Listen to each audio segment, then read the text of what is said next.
Toad jumped, rolled down a short embankment, picked himself up unhurt, scrambled into the wood and hid. Peeping out, he saw his train get up speed again and disappear at a great pace. Then out of the tunnel burst the pursuing engine, roaring and whistling, her motley crew waving their various weapons and shouting, "Stop! Stop! Stop!"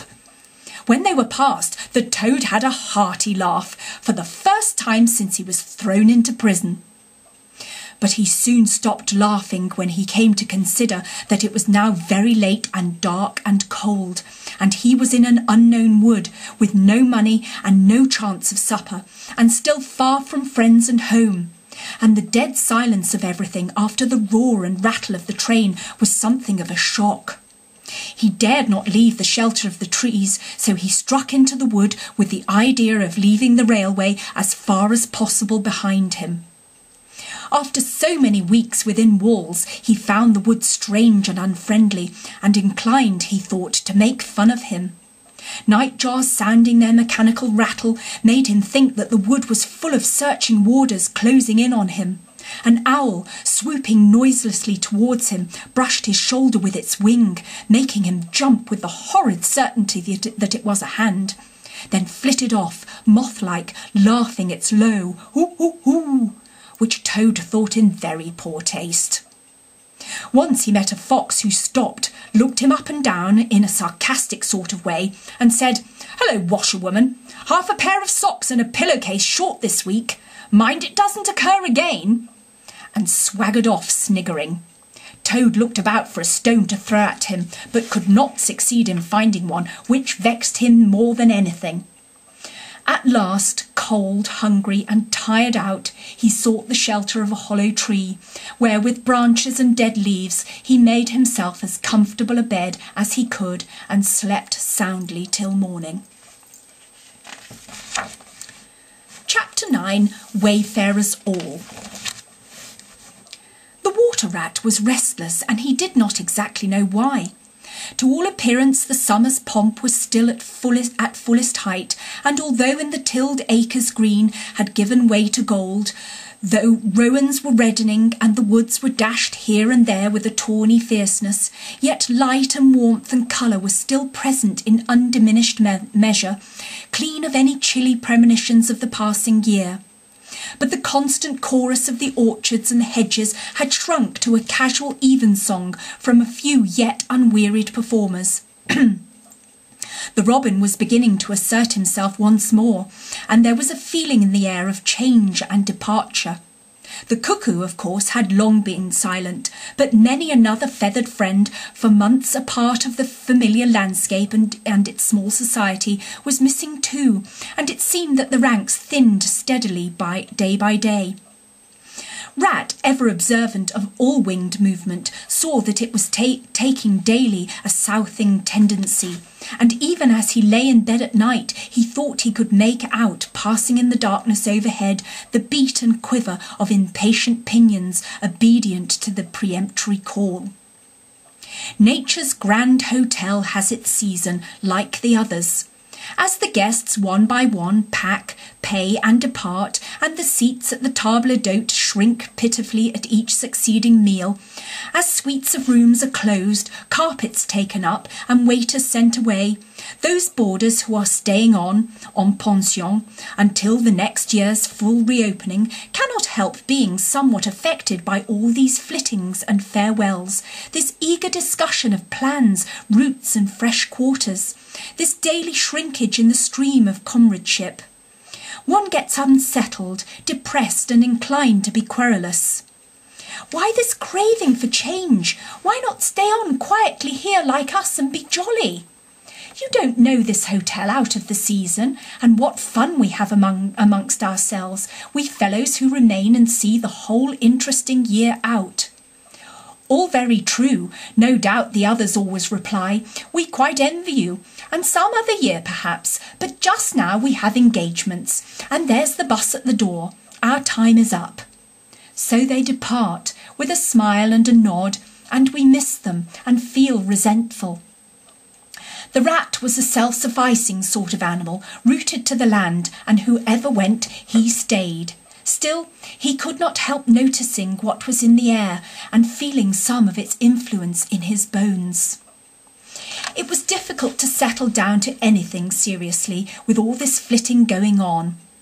Leaving the waterside, where rushes stood thick and tall in a stream that was becoming sluggish and low, he wandered countrywards, crossed a field or two of pasturage already looking dusty and parched, and thrust into the great sea of wheat, yellow, wavy and murmurous, full of quiet motion and small whisperings. He often loved to wander through the forest of stiff, strong stalks that carried their own golden sky away over his head, a sky that was always dancing, shimmering, softly talking, or swaying strongly to the passing wind and recovering itself with a toss and a merry laugh. Here, too, he had many small friends, a society complete in itself, leading full and busy lives, but always with a spare moment to gossip and exchange news with a visitor. Today, however, though they were civil enough, the field mice and harvest mice seemed preoccupied. Many were digging and tunnelling busily. Others gathered together in small groups, examined plans and drawings of small flats, stated to be desirable and compact and situated conveniently near the stores. Some were hauling out dusty trunks and dress baskets. Others were already elbow deep packing their belongings, while everywhere piles and bundles of wheat, oats, barley, beech mast and nuts lay about, ready for transport. "Here's old Ratty," they cried as soon as they saw him. "Come and bear a hand, Rat, and don't stand about idle."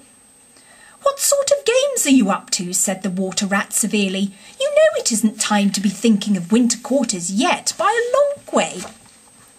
"Oh, yes, we know that," explained a field mouse rather shamefacedly. "But it's always as well to be in good time, isn't it? We really must get all the furniture and baggage and stores moved out of this before those horrid machines begin clicking round the fields. And then, you know, the best flats get picked up so quickly nowadays, and if you're late you have to put up with anything. And they want such a lot of doing up too before they're fit to move into. Of course we're early, we know that, but we're only just making a start." "Oh, bother start," said the rat. "It's a splendid day. Come for a row or a stroll along the hedges or a picnic in the woods or something." "Well, I think not today, thank you," replied the field mouse hurriedly. "Perhaps some other day, when we've more time." The rat, with a snort of contempt, swung round to go, tripped over a hat box and fell with undignified remarks. "If people would be more careful," said the field mouse rather stiffly, "and look where they're going, people wouldn't hurt themselves and forget themselves. Mind that hold all, Rat. You'd better sit down somewhere. In an hour or two we may be more free to attend to you."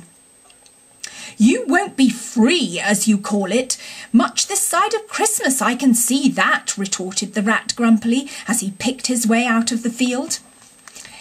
He returned somewhat despondently to his river again, his faithful, steady-going old river, which never packed up, flitted, or went into winter quarters. In the osiers which fringed the bank he spied a swallow sitting. Presently it was joined by another, and then by a third, and the birds, fidgeting restlessly on their bough, talked together earnestly and low. "What, already?" said the rat, strolling up to them. "What's the hurry? I call it simply ridiculous." "Oh, we're not off yet, if that's what you mean," replied the first swallow. "We're only making plans and arranging things. Talking it over, you know, what route we're taking this year, and where we'll stop, and so on. That's half the fun." "Fun," said the rat. "Now that's just what I don't understand. If you've got to leave this pleasant place, and your friends who will miss you, and your snug homes that you've just settled into, why, when the hour strikes, I've no doubt you'll go bravely, and face all the trouble and discomfort and change and newness, and make believe that you're not very unhappy. But to want to talk about it, or even think about it, till you really need—" "No, you don't understand naturally," said the second swallow. "First we feel it, stirring within us a sweet unrest. Then back come the recollections one by one, like homing pigeons. They flutter through our dreams at night. They fly with us in our wheelings and circlings by day. We hunger to inquire of each other, to compare notes and assure ourselves that it was all really true, as one by one the scents and sounds and names of long-forgotten places come gradually back and beckon to us.